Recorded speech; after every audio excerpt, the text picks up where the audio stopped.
Hai.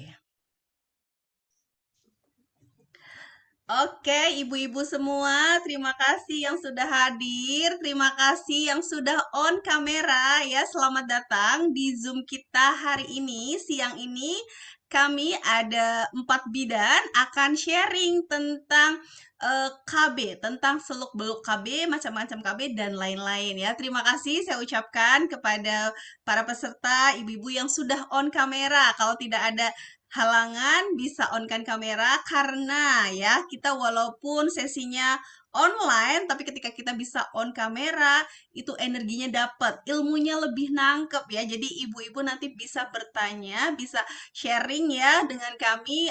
Alhamdulillah kami adalah para bidan yang sudah buka praktek dan sudah puluhan tahun membuka layanan kebidanan. Insya Allah bisa membantu ibu-ibu menyelesaikan atau menjawab pertanyaan-pertanyaan ibu-ibu semua tentang KB di siang hari ini. Oke, sebelumnya boleh kenalan ya, boleh kenalan di kolom chat ya. Ibu mendengarkan Zoom ini dari mana ya? Saya perkenalan dulu. Hari ini saya menjadi host ya, menjadi moderator. Perkenalkan, nama saya Herni. Background saya bidan, saya buka praktek bidan di daerah Pamulang, Tangerang Selatan. Ibu-ibu boleh di chat dari mana ya live Zoom-nya. Oke, terima kasih. Ada siapa? Ada Bunia dari Pamulang. Selamat datang Bunia. Ada ada Ibu Bidan Ika juga ya, Bu Bidan Ika, ada Bu Bidan Maulida, ada Bu Bidan Ranti.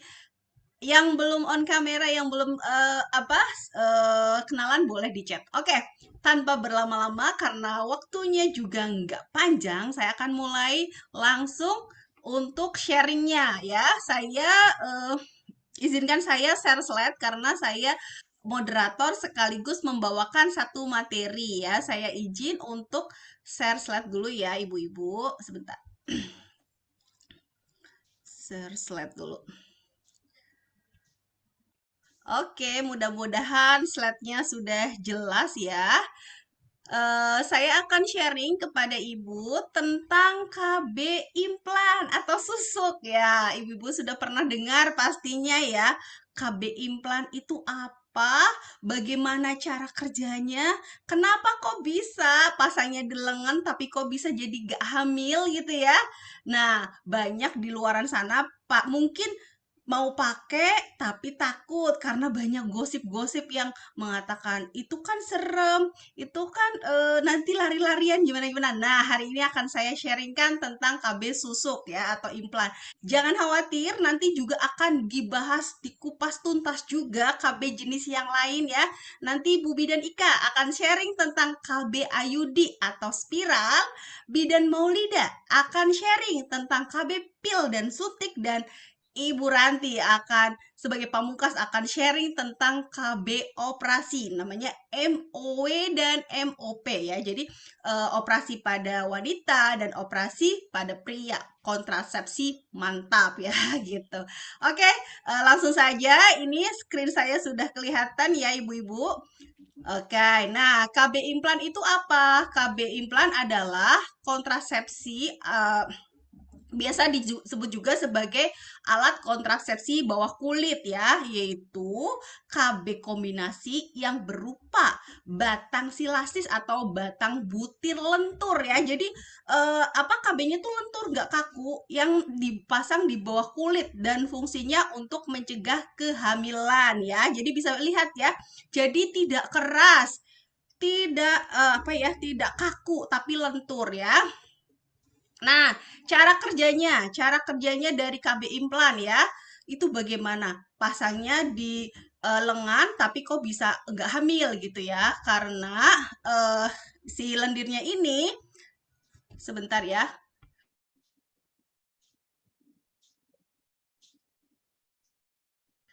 mohon maaf ibu-ibu ada jeda yang ketok-ketok. Jadi kenapa sih pasangnya di lengan kok bisa nggak hamil ya? Karena si KB implan ini ya walaupun pasangnya di lengan, ini dia mengandung hormon. Nah, hormonnya ini akan membuat lendir di daerah serviks. Serviks itu apa, Bu? Ya, serviks itu adalah mulut rahim atau leher rahim ya, menjadi kental ya, menjadi kental sehingga apa? Sehingga akan sulit untuk dimasukin sperma atau bergabung dengan sperma. Terus mengganggu proses pembentukan endometrium ya, sehingga sulit menjadi implantasi. Maksudnya gimana? Jadi KB implan itu kan ada hormonnya. Nah, hormonnya ini membuat eh, rahim, bagian rahim namanya endometrium itu sulit untuk ditempelin sama ovum. Ovum misalnya sudah terlanjur nih, telurnya sudah bertemu dengan sperma. Telur bertemu dengan sperma akhirnya menjadi ovum. Ovum menempel pada endometrium itu namanya hamil. Nah, KB implan ini membuat si endometrium itu nggak bisa ditempelin sama si ovum itu. Makanya KB implan bisa efektif menjadi KB ya. Terus mengurangi transformasi sperma. Artinya sperma itu jalannya lebih lambat dibandingkan biasanya. Ya, karena masa hidup sperma itu kan nggak lama ya, maksimal 2 kali 24 jam. Kalau ditambah adanya hormon yang terkandung dalam implan itu sudah masuk ke badan kita, membuat sperma itu lebih cepat mati gitu. Jadi nggak terjadi kehamilan. Dan yang terakhir dari KB implan ini cara kerjanya itu adanya hormonnya ini membuat ovulasinya ditekan gitu. Nah, selanjutnya saya akan sharing tentang KB implan yaitu keuntungannya.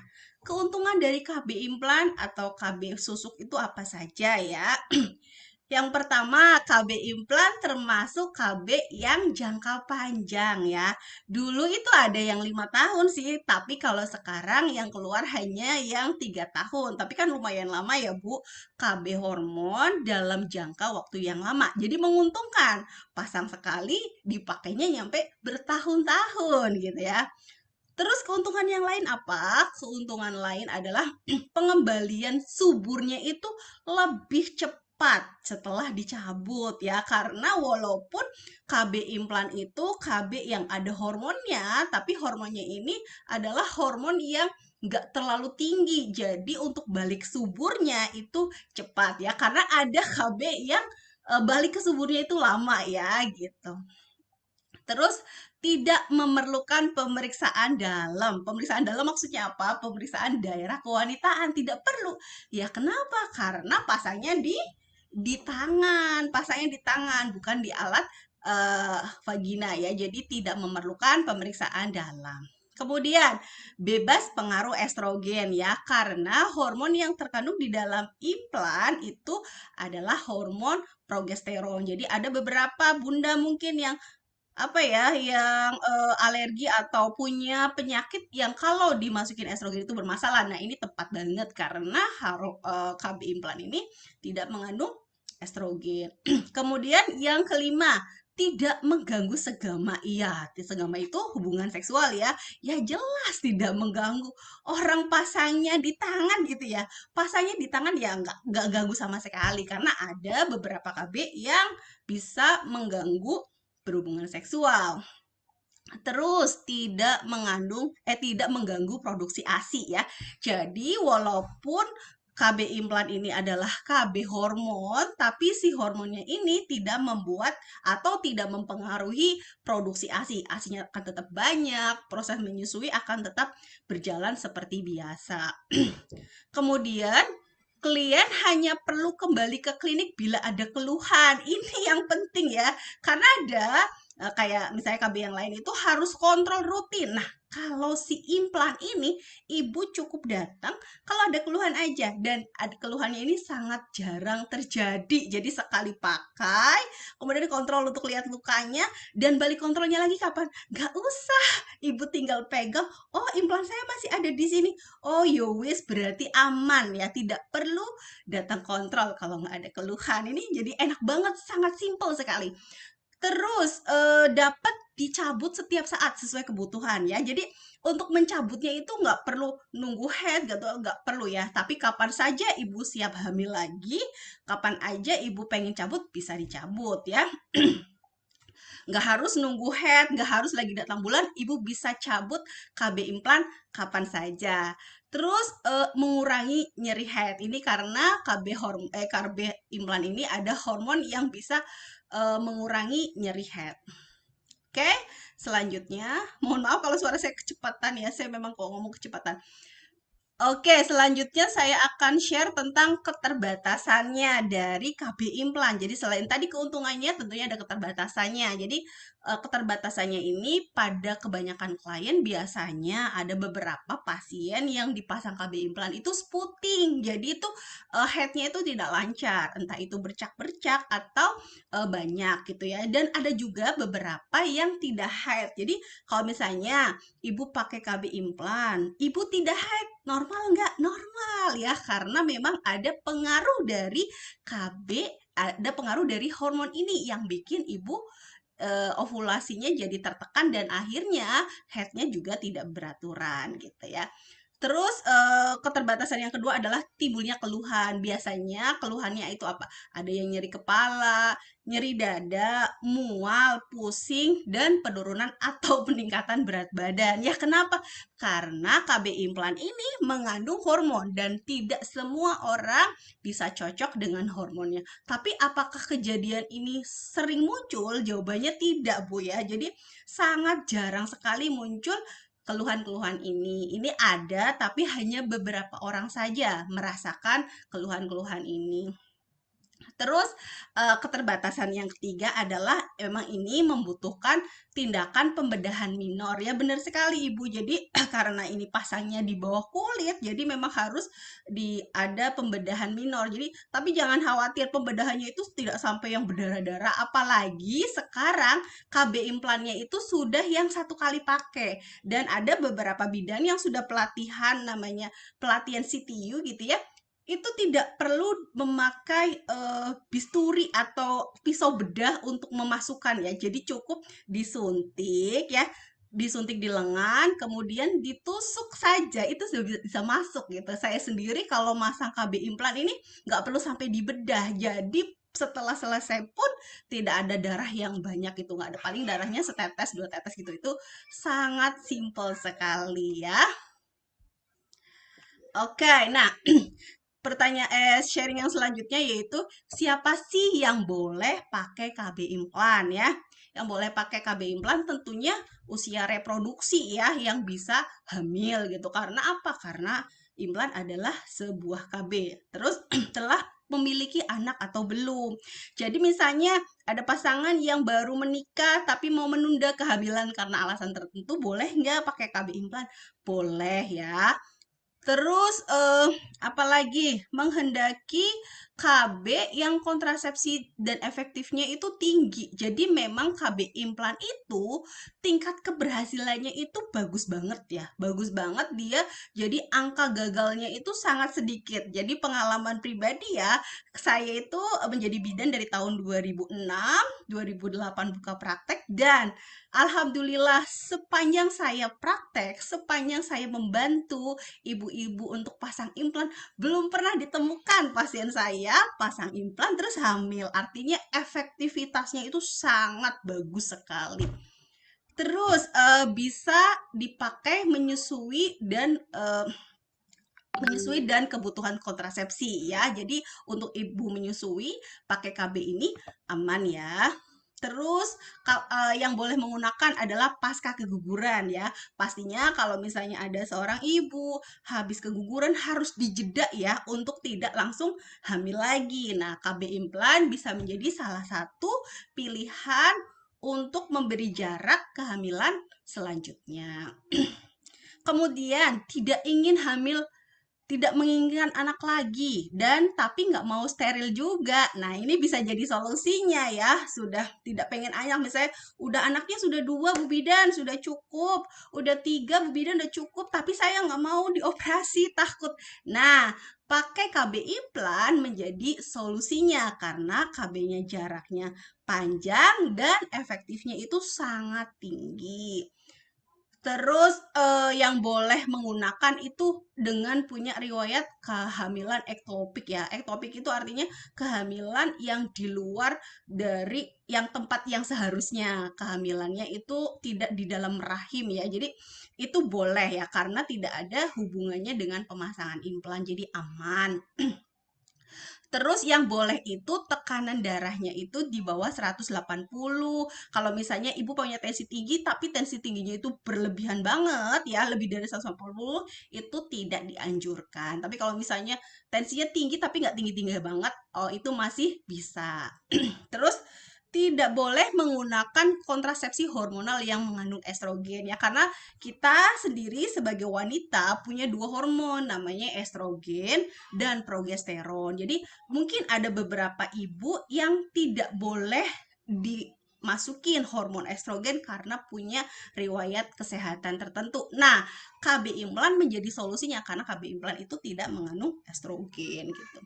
Atau bisa juga buat ibu yang suka lupa minum pil ya. Kalau lupa minum pil ya KB-nya harus yang jangka panjang, misalnya dengan KB implan ini. Oke. Nah, yang tidak boleh menggunakan KB implan. Kalau tadi yang boleh ya, kalau yang tidak boleh itu yang pertama itu yang hamil atau diduga hamil. Pastinya kalau lagi hamil sama tidak hamil ya nggak boleh KB. Buat apa gitu ya, tidak efektif juga dan ini akan juga mempengaruhi ke kehamilannya gitu. Jadi kalau misalnya ibu mau mulai KB implan ya dipastikan tidak hamil. Dia bisa saat haid atau ibu dites pack tidak hamil ya. Terus apabila ada perdarahan pervaginam yang belum jelas penyebabnya. Nah, ini ibu-ibu perlu diperhatikan ya kalau misalnya ada keluar darah dari vagina, tapi kok ini bukan siklus haid saya. Ibu harus langsung kontrol dulu, diperiksa dulu itu penyebabnya kenapa ya. Nanti kalau sudah tahu penyebabnya apa dan sumbernya dari mana, nah itu bisa dipastikan dan bukan penyakit yang bertentangan atau tidak boleh pakai hormon itu artinya bisa pakai tapi ada beberapa penyakit yang nggak boleh pakai KB implan. Nah, terus ada benjolan atau kanker payudara atau riwayat kanker payudara ini juga tidak boleh ya, tidak disarankan. Karena apa? Karena penyakit kanker, benjolan itu pasti ada pengaruhnya ketika kita menambahkan hormon ke dalam tubuh kita. Jadi ini tidak disarankan. Terus punya miom atau kanker ya, itu tadi sama ya karena hormon KB hormon ketika kita punya masalah di miom, kanker dan lain-lain itu akan memperberat penyakitnya.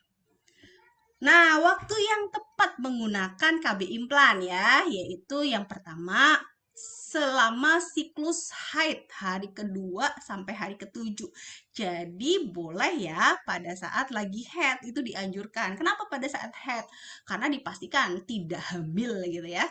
Terus eh atau 6 minggu sampai 6 bulan pasca persalinan atau keguguran ya sebelum melakukan setelah kita melahirkan pada saat nifas belum sampai berhubungan suami istri ini bisa langsung pakai KB implan. Bila pasien menggunakan kontrasepsi AKDR ya atau IUD dan ingin menggantikan dengan implan dapat dilakukan setiap saat. Ya, jadi misalnya ada ibu udah pakai nih IUD tapi kok merasa banyak keluhan, ada yang kurang nyaman gitu ya mau ganti KB implan itu boleh kapan aja. Jadi dipakai implan nanti dilepas langsung IUD-nya bisa ya. Terus eh sorry ya, ini salah ketik. Nah, hal-hal yang harus diperhatikan ketika kita KB-nya implan. Nah, saya mau sharing ya tentang KB implan. Nah, kebetulan saya sendiri pakai KB implan ibu-ibu ya. KB implan ini pemasangannya di daerah lengan kiri. Atau kalau ibu-ibu kidar berarti lengan kanan. Kenapa? Biar tidak mengganggu aktivitas. Walaupun memang nggak nyeri banget, tapi biasanya awal-awal akan terasa nyeri. Ya, nyerinya itu saat aja sih, Bu. Dan kita juga akan memberikan anti nyeri kalau misalnya setelah pemasangan.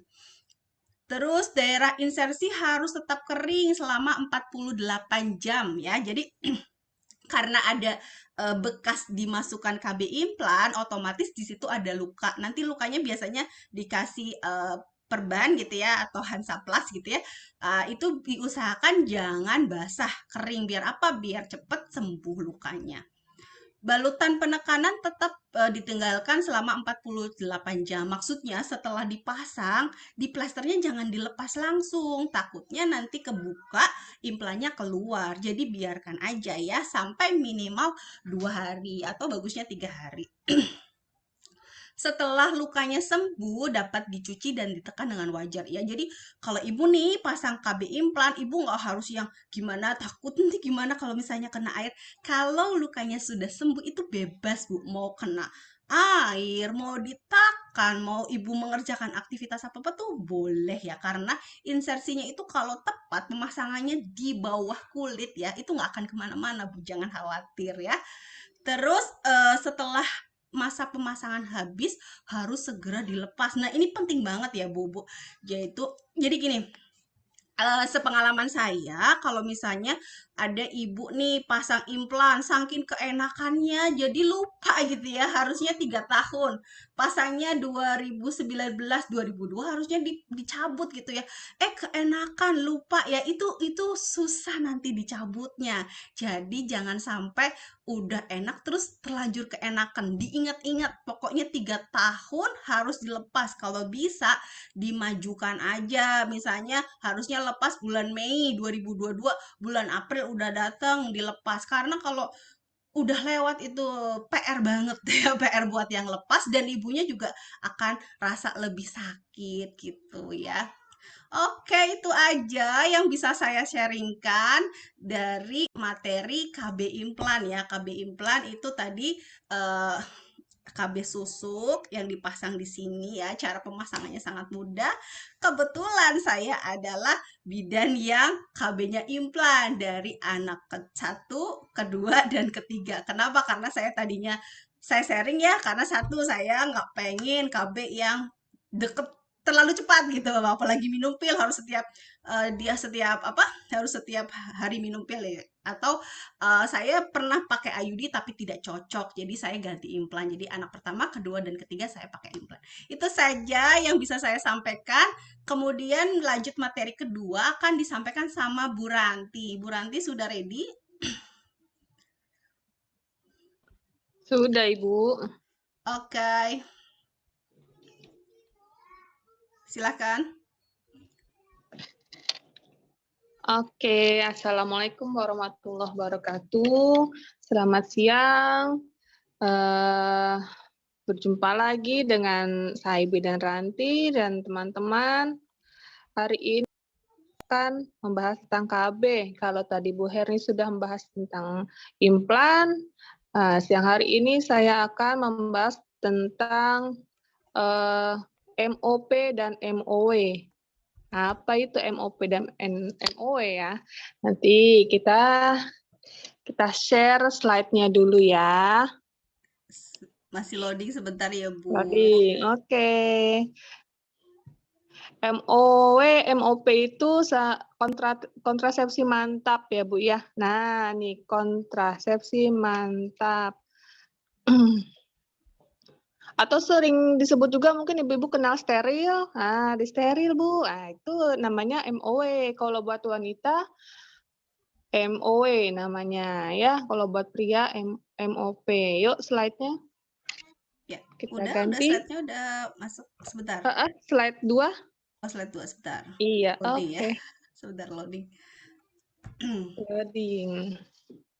Loading.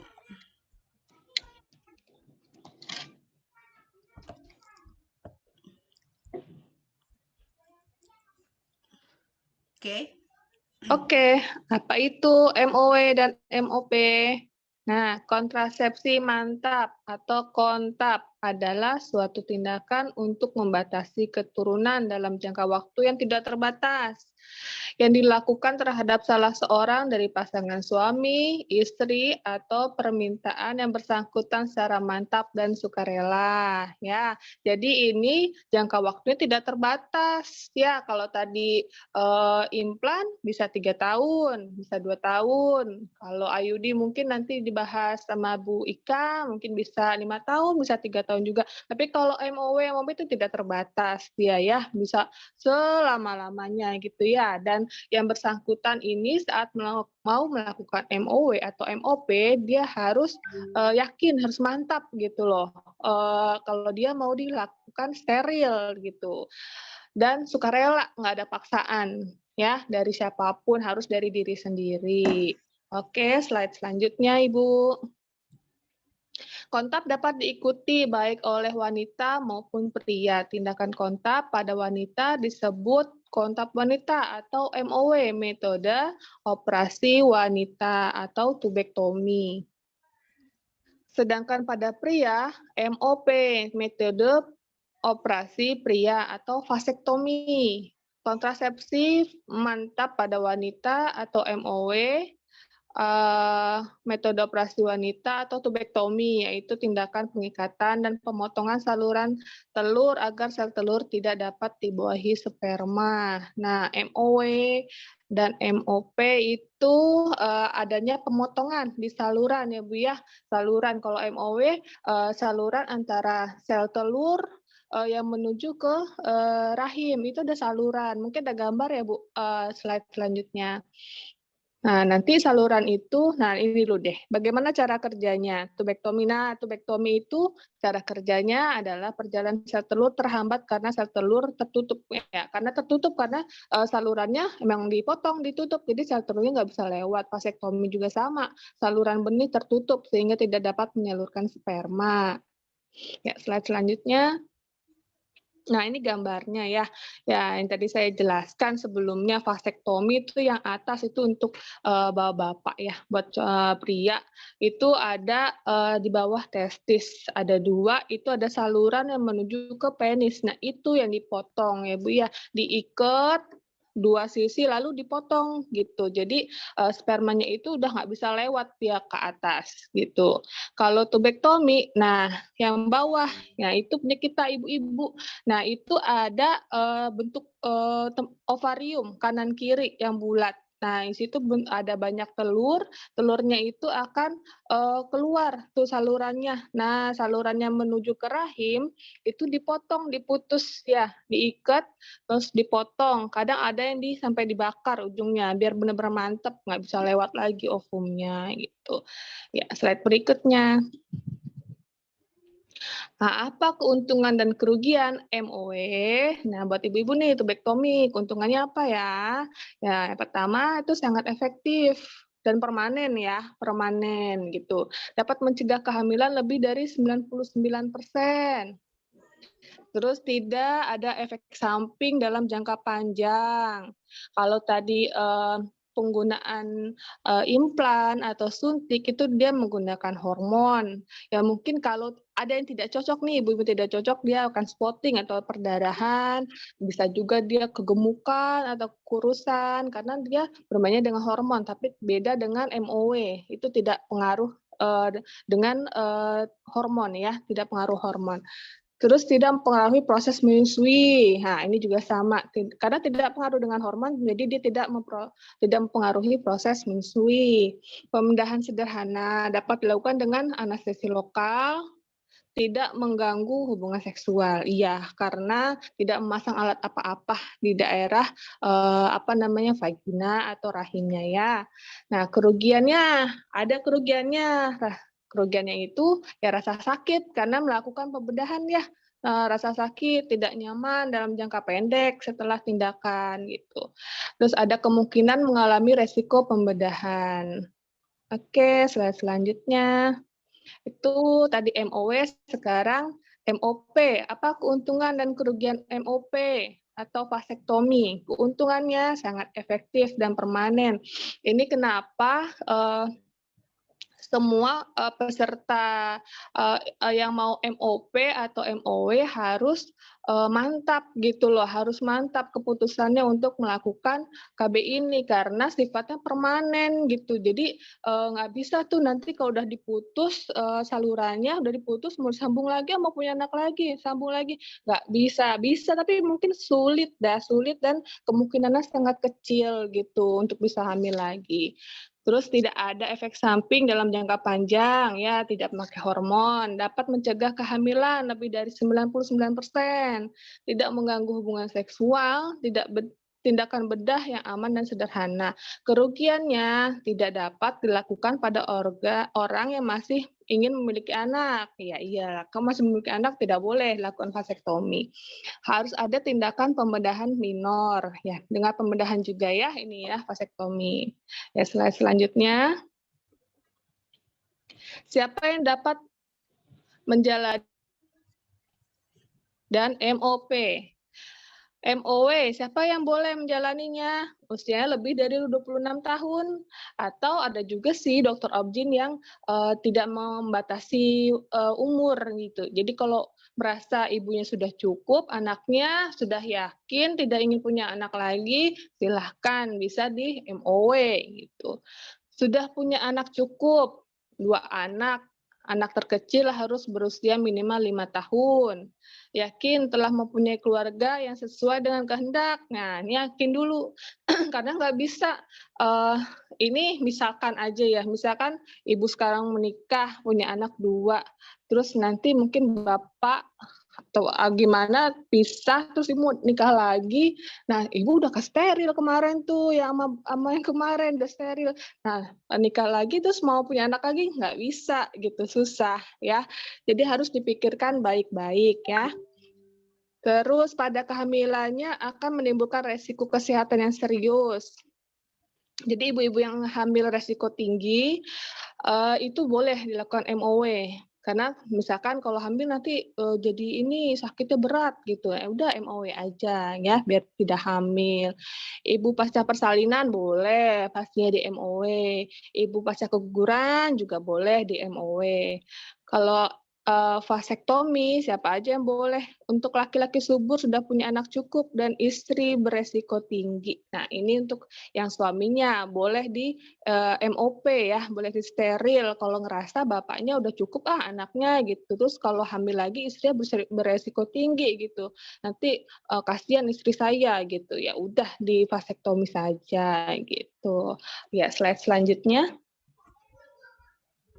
Yang tidak boleh MOW siapa aja nih, ibu-ibu yang kayak gimana nggak boleh? Ya ibu-ibu yang hamil pasti nggak boleh ya. Dia harus hamil, melahirkan, setelah itu baru boleh MOW ya. Menderita tekan darah tinggi, kencing manis, penyakit jantung, penyakit paru-paru. Nah penyakit ini mungkin akan memperberat karena melakukannya dengan pembedahan. Perdarahan vaginal yang belum jelas. Nah, perdarahan vaginal ini yang belum jelas nggak boleh di MOW dulu sampai tahu kenapa perdarahannya gitu. Terus sampai sembuh juga perdarahannya gitu, sampai teratasi semua perdarahannya, baru bisa di MOW. Infeksi sistemik atau pelvik yang akut. Jadi kalau ada infeksi daerah vagina atau di tubuh dia ada infeksi gitu. Jadi selesaikan dulu infeksinya, sembuhkan dulu, sudah terkontrol, baru nanti bisa MOW. Tapi kalau masih infeksi, tidak boleh dulu melakukan MOW ya. Ibu yang tidak boleh menjalani pembedahan ini juga nggak boleh di MOW, yang nggak boleh dibedah ya kan MOW pakai bedah membedah ya, jadi nggak boleh. Kurang pasti mengenai keinginannya untuk fertilisasi di masa depan. Nah, kurang pasti ibu masih ragu-ragu masa depan mau punya anak lagi nggak ya, mau punya anak lagi nggak ya. Nah, itu masih ragu-ragu nggak boleh melakukan MOW. Lalu belum memberikan persetujuan tertulis. Nah, semua tindakan medis, apalagi ini adalah MOW, harus tertulis nama informed consent ya Bu ya. Harus ditulis kalau Ibu setuju dengan tindakan tersebut gitu ya. Ya. Slide selanjutnya. Nah, yang tidak boleh MOP, Bapak nih yang nggak boleh MOP, siapa aja? Nah, yang pertama infeksi kulit atau jamur daerah kemaluan. Nah, itu nggak boleh. Dia harus disembuhkan dulu, karena nanti pembedahannya di daerah situ ya. Harus sembuhkan dulu, nanti kalau udah sembuh jamurnya, infeksinya, baru boleh MOP. Terus menderita kencing manis, itu nggak boleh karena nanti ada luka, takut lukanya lama sembuhnya. Hidrokel atau varikokel, ada pembuluh darah besar di daerah skrotum, itu juga nggak boleh. Hernia inguinalis, itu hernia juga nggak boleh ya.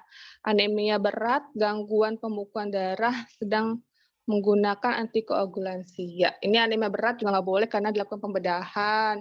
Gangguan pembekuan darah juga nggak boleh, takutnya ada di bedah, taunya darahnya nggak berhenti-berhenti ngocor. Nah, itu juga nggak boleh, bapak-bapak yang kayak gitu ya. Ya, slide selanjutnya.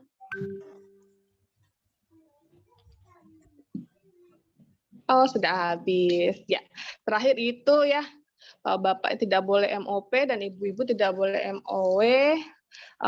Sudah saya share, semoga bermanfaat. Selanjutnya nanti ada tentang pil ya, sama suntik gitu, dan juga IUD. Terima kasih, saya kembalikan kepada host Bu Herni. Terima kasih. Wow, luar biasa banget ya, Bu Ranti. Dan nanti tadi penjelasannya tentang MOW dan MOP. Pastinya setelah dengar penjelasan, jadi ibunya tuh nggak terlalu takut banget ya, dan paham. Ada loh KB yang memang efektif banget ya tadi dengan operasi MOW atau MOP. Atau ibu-ibu pada pengen nih gantian dong, masa saya aja yang KB bapaknya. Oh, bisa deh dengan MOP gitu ya, dan sudah paham pastinya.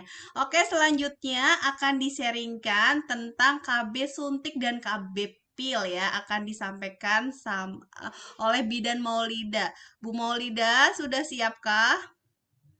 Iya, Bu. Oke, sebentar. Oke, terima kasih kepada Ibu Herni sebagai moderator yang telah memberikan waktu kepada saya untuk sharing nih. Kembali lagi ya, saya Bidan Maulida akan share masalah KB. Tadi kan sudah dijelaskan ya masalah KB implan sama MO ya. Sekarang saya mau jelaskan 2 KB ya, KB suntik dan KB pil. Kita tunggu share screen-nya dulu ya.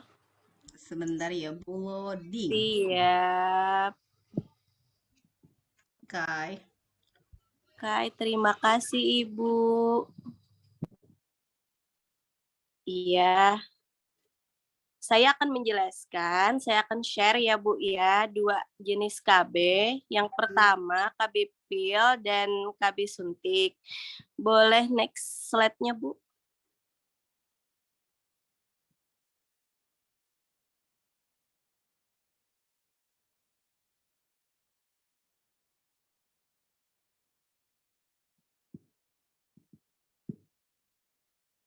Sebentar, Bu, loading.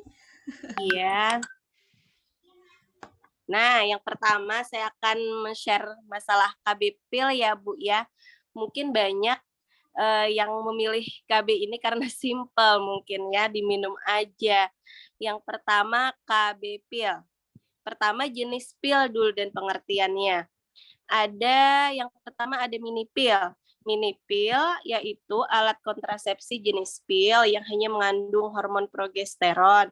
Pil ini cocok untuk ibu menyusui. Jadi mini pil ini Bu ya cuma mengandung 1 hormon, yaitu hormon progesteron. Jadi aman untuk ibu menyusui, nggak mengandung hormon estrogen yang mengganggu hormon menyusuinya ya Bu ya. Terus yang kedua ada pil kombinasi, yaitu alat kontrasepsi yang mengandung hormon estrogen dan progesteron. Nah, kombinasi ini yang mengandung estrogen. Nah, yang pil kombinasi ini yang bisa mengganggu ya Bu ya produksi ASI ketika kita menyusui. Ya, next Bu.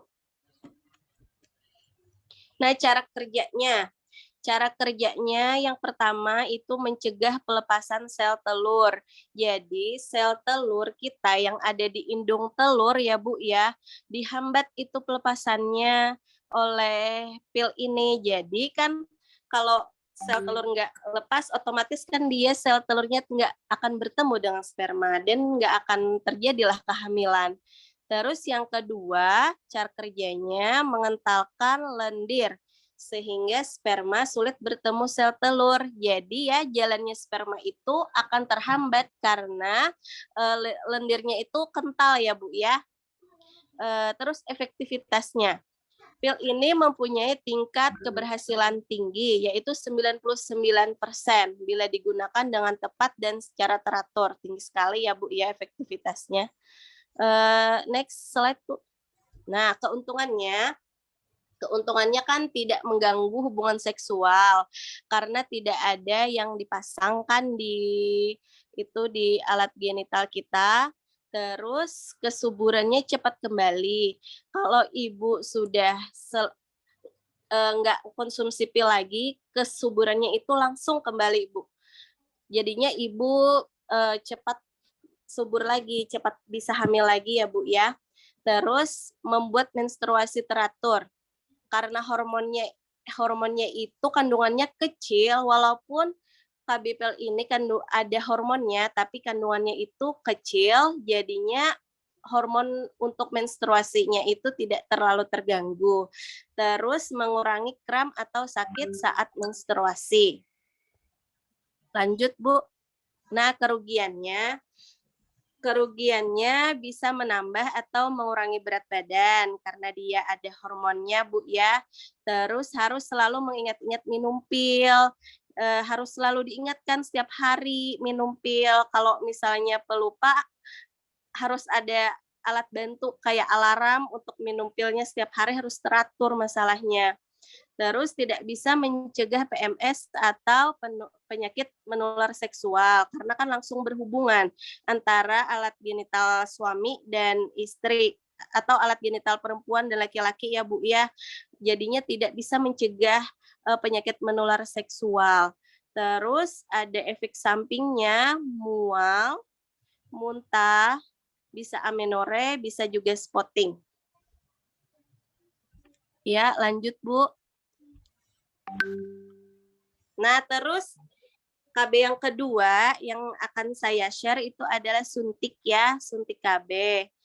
Berdasarkan jangka waktu di Indonesia itu terdapat 2 jenis suntik KB yang paling umum digunakan. Yang pertama suntik KB 1 bulan dan yang kedua ada suntik KB 3 bulan yang umum digunakan kita di sini ya Bu ya. Lanjut Bu. Nah, yang pertama suntik KB 1 bulan dulu ya. KB suntik 1 bulan itu mengandung hormon estrogen dan progestin yang dapat mencegah terjadinya kehamilan. Jadi, untuk suntik KB 1 bulan ini mengandung 2 hormon ya Bu ya, yaitu hormon estrogen dan hormon progestin atau progesteron. Jadi, suntik KB 1 bulan ini biasanya juga mempengaruhi produksi ASI. Jadinya untuk suntik KB 1 bulan ini tidak disarankan untuk ibu-ibu menyusui menggunakan ini ya Bu ya. Lanjut Bu. Terus kelebihan suntik 1 bulan dibandingkan dengan suntik KB 3 bulan, suntik KB 1 bulan ini tidak terlalu berdampak pada siklus menstruasi sehingga penggunanya masih memiliki siklus haid yang teratur. Selain itu tingkat kesuburan dapat kembali normal dalam waktu yang lebih relatif cepat, yaitu 3 bulan setelah suntikan dihentikan. Terus ada kekurangannya juga ya Bu ya. Kekurangannya memiliki resiko terjadinya perdarahan tidak normal, tapi itu jarang sekali terjadi ya. Terus yang kedua menyebabkan pusing dan payudara lebih terasa sensitif atau nyeri karena tadi ada kandungan hormonnya. Terus yang ketiga memicu terjadinya perubahan suasana hati. Terus yang keempat, tidak melindungi dari infeksi menular seksual sama kayak pil tadi karena tidak ada lindungannya, tidak ada perlindungan dari alat genital perempuan dan laki-laki ya. Terus Bu, next. Nah, terus suntik yang 3 bulan. Suntik KB 3 bulan ini mencegah kehamilan dengan melepaskan hormon progestin ke dalam pembuluh darah. Jadi untuk suntik 3 bulan ini hormonnya kandungannya cuma satu, yaitu progesteron. Nah, progesteron ini merupakan hormon yang serupa dengan progestin ini merupakan hormon yang serupa dengan progesteron dan yang diproduksi oleh ovarium. Hormon ini bekerja dengan cara menghentikan pelepasan sel telur ke dalam rahim sehingga mencegah terjadinya proses pembuahan. Selain itu, hormon ini juga mencegah sperma untuk mencapai ke sel telur dengan menebalkan cairan vaginanya dan mencegah pertumbuhan janin dengan menipiskan dinding rahim. Itu Bu caranya dia mencegah kehamilannya ya Bu ya. Terus Bu, nah kelebihan suntik KB 3 bulan, yang pertama tidak berinteraksi dengan obat-obatan yang lain. Yang kedua, relatif aman untuk ibu menyusui karena tadi tidak ada mengandung hormon estrogen. Hormon estrogen itu adalah hormon yang biasanya kita di alat kontrasepsi yang dapat mengganggu itu produksi ASI ya Bu ya. Kalau disuntik KB 3 bulan ini tidak ada hormon estrogennya, progesteron saja. Jadi relatif aman untuk ibu menyusui. Terus tidak perlu repot mengingat untuk mengkonsumsi pil kontrasepsi setiap hari. Karena kan suntik 3 bulan ini kan Bu ya, nanti suntik selanjutnya kan 3 bulan, waktunya lama, jadinya tidak perlu kita mengingat-ingat setiap hari seperti pil. Terus tidak perlu menghitung masa subur jika hendak berhubungan seksual, sudah terlindungi dengan baik jika kita jika kita sesuai jadwal ya Bu ya, melakukan suntikan ulangnya. Jadi nggak usah lagi kita menghitung-hitung masa subur. Terus jika ingin berhenti cukup hentikan pemakaiannya, tidak perlu ke dokter. Iya, jika ingin berhenti mudah saja ya Bu ya, nggak usah lah suntik lagi gitu. Kalau kan misalnya implan, kalau misalnya IUD kan harus pergi ke bidan atau ke dokter untuk melepaskan alat kontrasepsinya. Kalau suntik ini kan cukup nggak suntik lagi aja, sudah berhenti. Terus yang terakhir dapat mengurangi risiko munculnya kanker ovarium dan kanker rahim. Terus ada kekurangannya juga ya Bu ya. Kekurangannya efek samping berupanya sakit kepala, kenaikan berat badan, nyeri payudara, perdarahan, dan menstruasi tidak teratur. Yang sering kita temukan ya Bu ya, kalau suntik KB 3 bulan ini biasanya menstruasinya tidak teratur atau bahkan tidak menstruasi ya Bu, yaitu memang kerja hormonnya seperti itu, jadi tidak masalah. Terus yang kedua, butuh waktu cukup lama agar tingkat kesuburan kembali normal, setidaknya setahun setelah suntik KB dihentikan. Kembali suburnya itu agak lama karena tadi kan ada hormonnya itu kalau misalnya dihentikan lama dia normal kembali. Terus yang selanjutnya berisiko mengurangi kepadatan tulang, dan yang terakhir tidak memberikan perlindungan dari penyakit menular seksual. Sudah selesai. Ya, begitu share saya Ibu-ibu. Terima kasih. Saya kembalikan ke moderator ya. Oke, sebentar. Oke, terima kasih Bu Maulida. Wow, luar biasa banget ya. Tadi dikupas tuntas sampai ke akar-akarnya ya tentang pil KB dan suntik. Pastinya kalau Ibu sudah pernah nyoba pil, pernah nyoba KB suntik gitu ya, terus merasakan tuh tanda-tanda atau rasa-rasa yang dijelaskan tadi Bu Maulida. Oh, jadi sudah paham. Memang seperti itu gitu ya. Oke, selanjutnya yang terakhir akan disampaikan sama Bidan Ika. Bidan Ika akan mengupas tuntas tentang IUD ya. Silahkan Bu Ika. Ya, terima kasih Bidan Herni. Selamat siang. Assalamualaikum warahmatullahi wabarakatuh. Gimana ibu-ibu, masih semangat ya? Udah jamnya ngantuk nih soalnya. Ya, semangat. Sudah jamnya ngantuk, semangat ya Ibu ya. Oke, kita tunggu share screen-nya dulu sebentar. Iya, hari ini kita akan bahas, saya terutama akan membahas masalah IUD ya Ibu-Ibu. Sekali lagi habis. Lagi Kak, bertambah Kak. Iya. Bentar, Tambah. masih loading.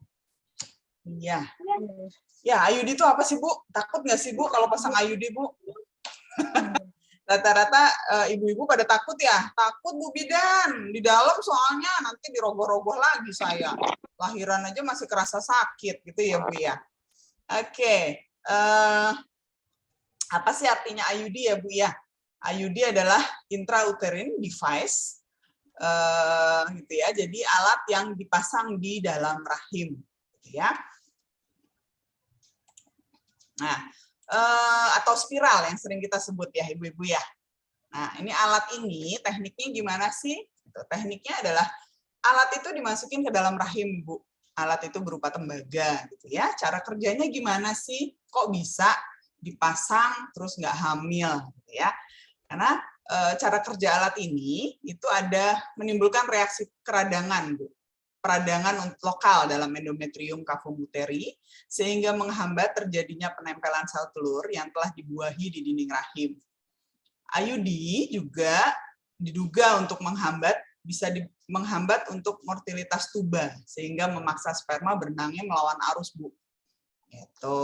Terus multilode AKDR ini terbuat dari plastik. Jadi jangan takut, Bu. Itu bukan besi, bukan kawat. Nah, itu hanya plastik yang dilapisi dengan tembaga.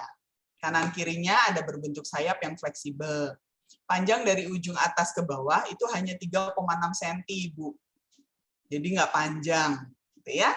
Batangnya yang tadi saya bilang itu digulung kawat tembaga. Luas permukaannya 250 mili atau 375 untuk menambah efektivitasnya. Next slide.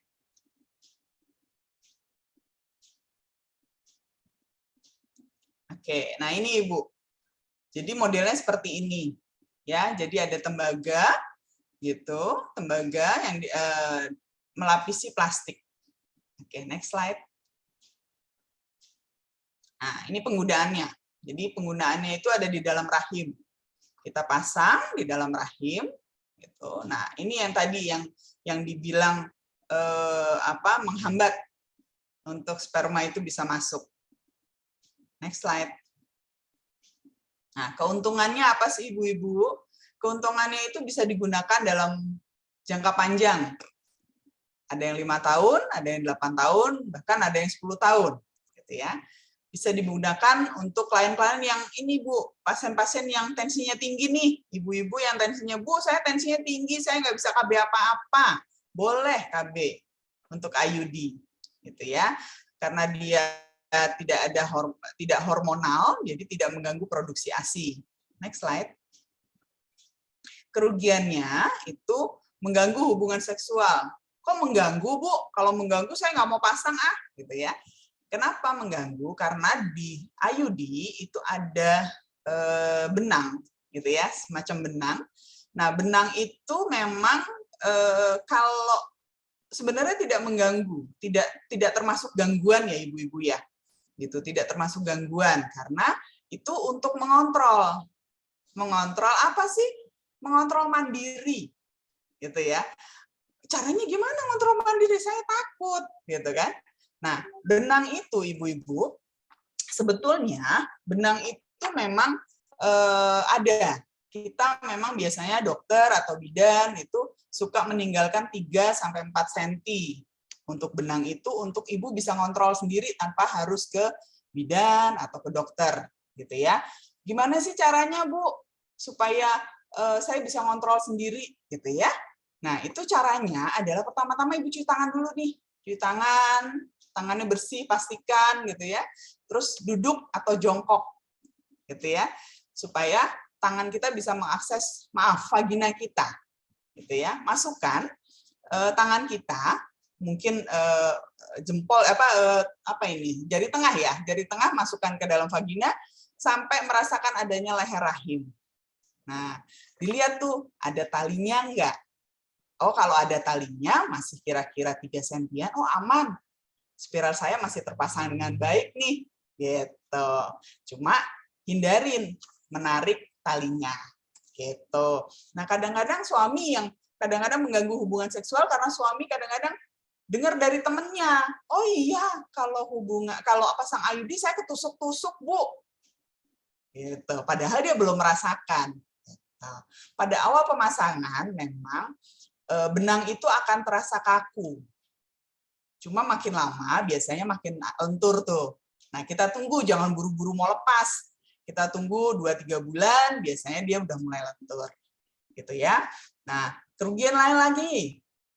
Harus datang ke tenaga kesehatan untuk memasang, melepas. Kalau untuk kontrol tadi yang saya bilang tadi bisa sendiri. Cuma memang ada beberapa case yang memang harus kontrol. Nah, untuk biaya memang cenderung lebih mahal di awal. Tapi diingat, kalau waktu pemasangan itu lama, bisa sampai 10 tahun Ibu-ibu.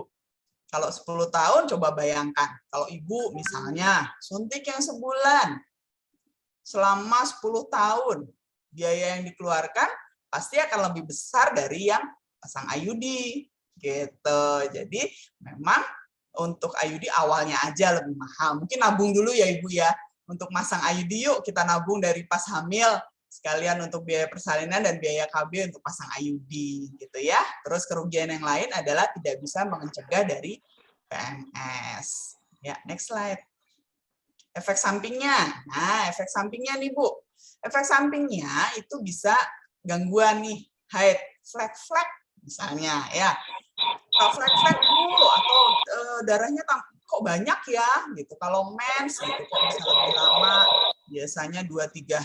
Biasanya 3 hari atau 5 hari, ini kok bisa sampai 10 hari gitu. Terus ada flek-flek, ada nyeri, kemungkinan kontraksi kejang rahim misalnya, ada keputihan dan infeksi sedang pendarahan gitu. Oke, terima kasih Ibu-ibu. Nanti kalau ada yang mau bertanya silakan. Terima kasih, saya kembalikan ke Bidan Herni.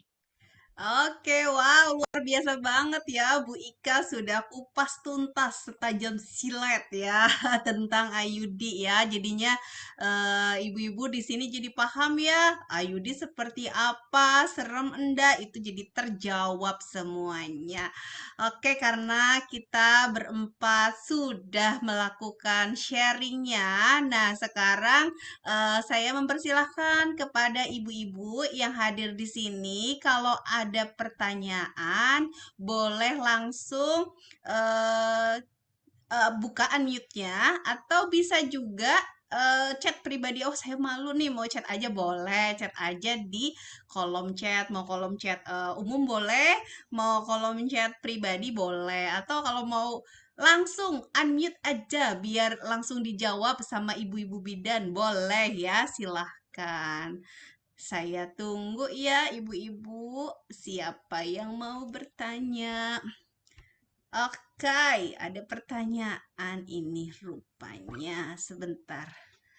Pada malu-malu ya, chatnya japri lagi ke saya. Pertanyaannya, Bu Bidan mau tanya, teman saya habis pasang implan, tapi diambilnya takut. Nah, ada nggak tipsnya pasang implan tapi biar lepasnya nggak takut? Oke, kayaknya pertanyaannya ditujukan ke saya sendiri ya. Jadi saya langsung jawab pertanyaannya. Ibu-ibu, pasang implan, lepas implan itu tidak seseram yang dibayangkan ya kan, tadi Ibu sudah melihat ya, implan itu kecil, lentur, jadi tidak sakit, dan pemasangannya itu pun gampang seperti Ibu suntik KB ya, jadi cuma disuntik, dibius, setelah itu baal. Setelah itu Ibu nggak ngerasain apa-apa, kerasa tapi tidak sakit. Kerasa ya karena nggak dibius total, karena biusnya lokal ya, jadi kerasa tapi nggak sakit. Nah, kalau pelepasan itu gimana? Kalau pelepasan, sepanjang Ibu melepasnya itu tepat waktu ya, tidak geser, tidak mundur dari jadwalnya, itu lepasnya gampang ya.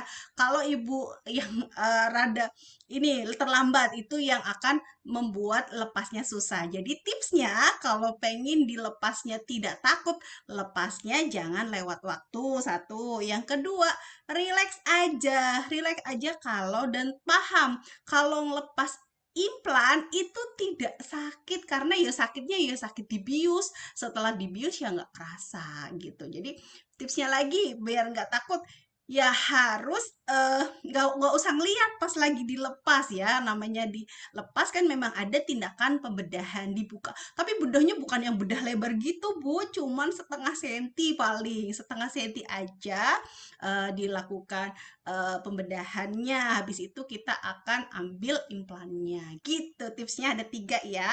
Yang pertama, lepasnya jangan mundur dari waktunya. Yang kedua, ibu harus rileks. Yang ketiga, ibu tidak usah ngelihat ya. Dan paham kalau nanti dibius, jadinya pasti tidak sakit. Itu pertanyaannya. Oke, ada pertanyaan lagi? Ada yang mau buka unmute-nya? Oke. Oke, ada yang japri lagi nih, ibu-ibu. Kayaknya pada malu ya. Ada yang japri lagi. Ibu, saya pasang pakai KB suntik 3 bulan. Saya nggak pernah head. Solusinya bagaimana? Minta solusi KB suntik Bu Maulida ya. Bu Maulida, silahkan dijawab.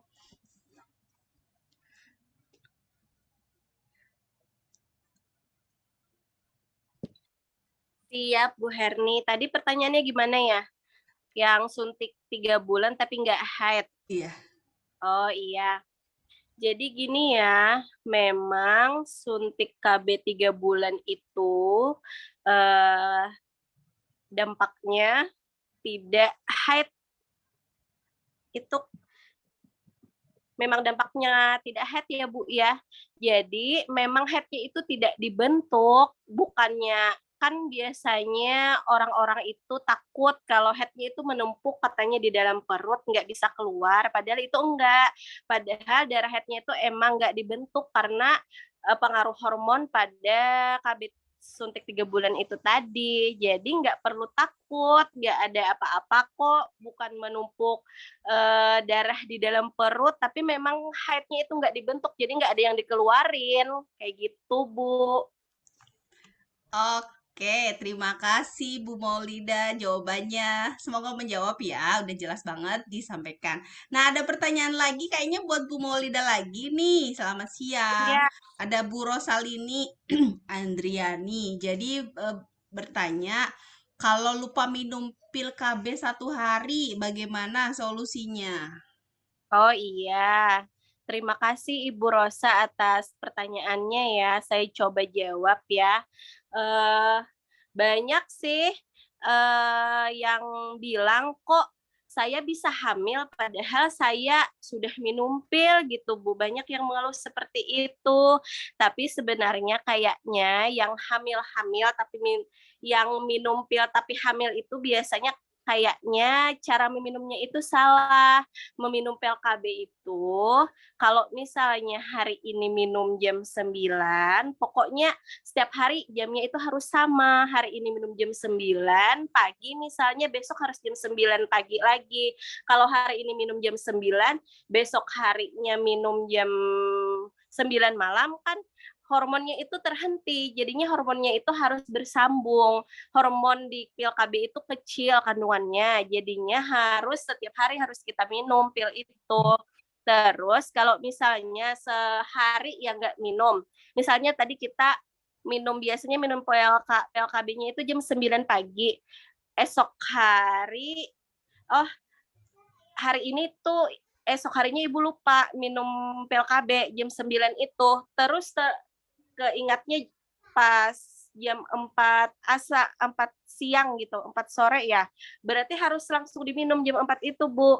Pokoknya harus langsung diminum, terus besok harinya kembali ke jadwal seperti biasa jam 9 lagi. Gitu.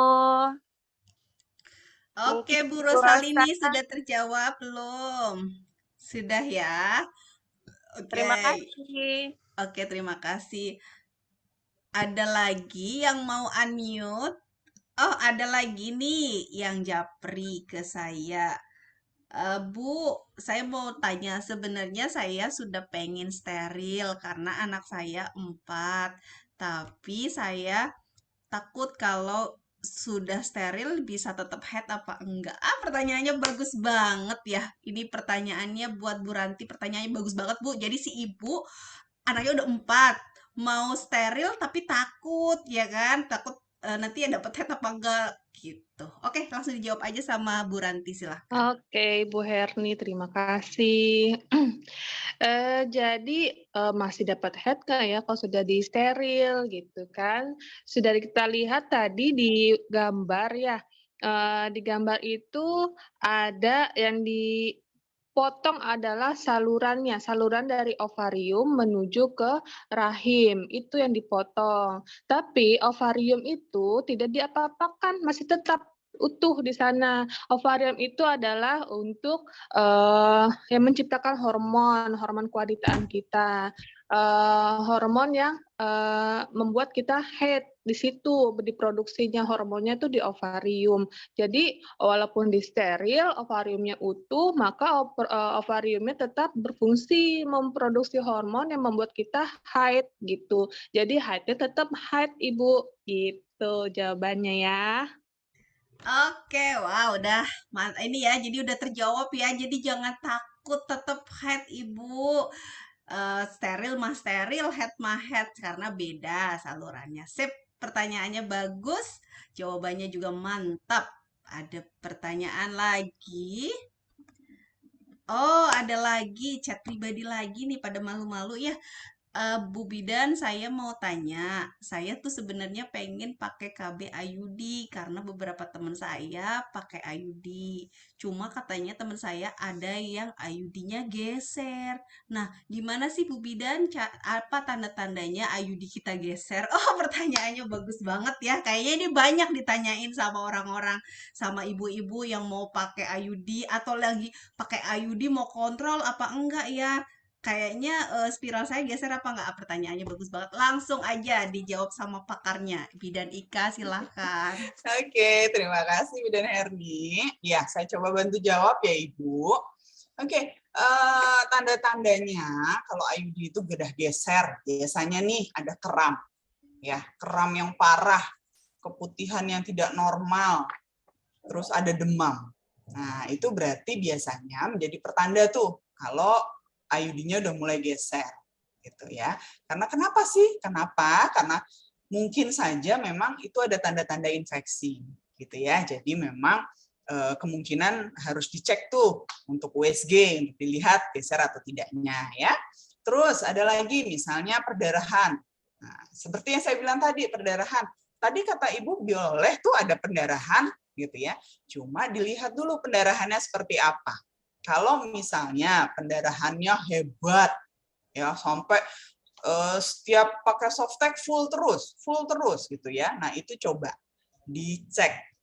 Nah, ceknya lewat apa? USG lagi untuk lihat dia geser atau tidak gitu ya. Terus ada nyeri yang benar-benar nyeri sekali. Yang buat jalan sakit, buat apapun sakit. Nah, itu kemungkinan bisa bergeser. Gitu ya. Terus sama misalnya talinya ya. Talinya sudah tadi yang pemeriksaan mandiri kok nggak kelihatan, nggak keraba ya Ibu gitu ya. Nah, nggak keraba itu bisa saja memang dia melingkar di dalam mulut rahimnya. Kadang-kadang begitu Ibu-ibu ya. Gitu. Kembali lagi pemeriksaannya hanya dengan USG untuk lihat alat itu terpasang baik atau tidak. Gitu. Atau misalnya nih yang sudah mandiri tadi pemeriksaannya saya bilang tadi 3 sampai 4 cm, begitu diraba kok kayaknya panjang ya, sampai hampir keluar biasanya gitu ya. Nah, itu kemungkinan bergeser. Gitu ya Ibu-ibu. Jadi harus tetap waspada. Harus tetap dicek paling tidak untuk spiral itu biasanya seminggu setelah pemasangan atau 2 minggu setelah pemasangan dicek lagi Ibu. Setelah itu untuk pemeriksaan lanjutannya bisa 1 bulan, Setelah 1 bulan baru 6 bulan sekali minimal atau maksimal setahun sekali. Jadi tetap harus kontrol. Gitu ya. Oke, semoga menjawab ya. Terima kasih. Oke, wah luar biasa banget ya. Pertanyaannya bagus, mewakili pertanyaan ibu-ibu di luar sana dan ditambah lagi jawabannya mantul, mantap betul ya. Oke, ada pertanyaan lagi. Rupanya pada seneng nih kita membahas IUD nih. Ada pertanyaan dari Ibu Resti. Ibu Resti bertanya nih, selamat siang. Saya mau bertanya, saya kan setelah melahirkan anak pertama, saya pakai spiral. Kalau setelah melahirkan anak kedua, apa boleh pakai spiral lagi atau sebaiknya pakai KB yang lain atau tidak? Oke, langsung dijawab sama pakarnya. Silahkan, Bu Ika. Oke, Ibu, sebentar, Ibu siapa ini tadi? Ibu Resti. Oke, iya Ibu Resti. Karena Ibu pernah pakai spiral, sudah tahu dong rasanya seperti apa, gangguannya seperti apa, nyamannya seperti apa gitu. Kalau memang itu boleh Bu untuk pakai spiral lagi. Kalau memang saya sih sebetulnya memang saya pribadi pakainya spiral Ibu. Dari hamil anak pertama, lahiran anak pertama, anak kedua, anak ketiga. Dari anak kedua sampai anak ketiga ini saya sudah pasang kurang lebih 20 tahun Ibu untuk pasang spiral gonta-ganti terus. Itu aman. Jadi baiknya kalau memang Ibu ngerasa nyaman dengan pemasangan yang pertama, Ibu pakai spiral lagi boleh.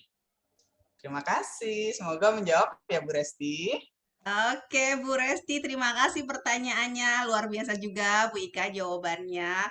Oke, karena mengingat waktunya juga sudah terbatas ya, kami sepertinya pertanyaannya kita stop dulu. Tapi jangan khawatir, saya kasih kabar gembira buat ibu-ibu yang hadir di Zoom hari ini. Nanti akan ada leaflet kalau ibu-ibu pengen mendalami lagi atau mengulang lagi materi yang kami sampaikan hari ini.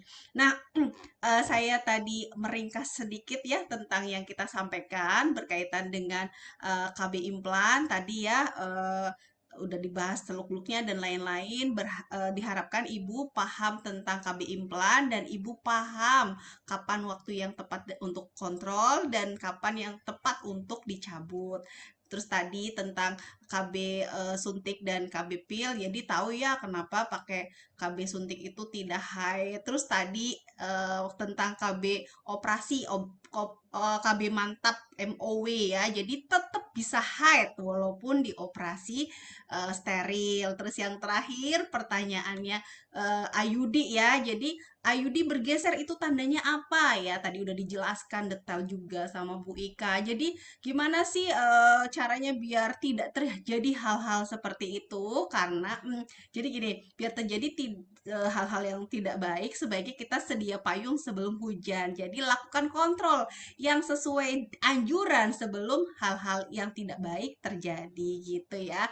Demikian sharing dari kami, kurang lebihnya mohon maaf dan apabila ada kesalahan atau yang tidak berkenan, saya Bidan Ika, Bidan Ranti dan Bidan Maulida mengucapkan permintaan maaf dan terima kasih Bapak Ibu-ibu sudah hadir di Zoom kita hari ini. Semoga bermanfaat.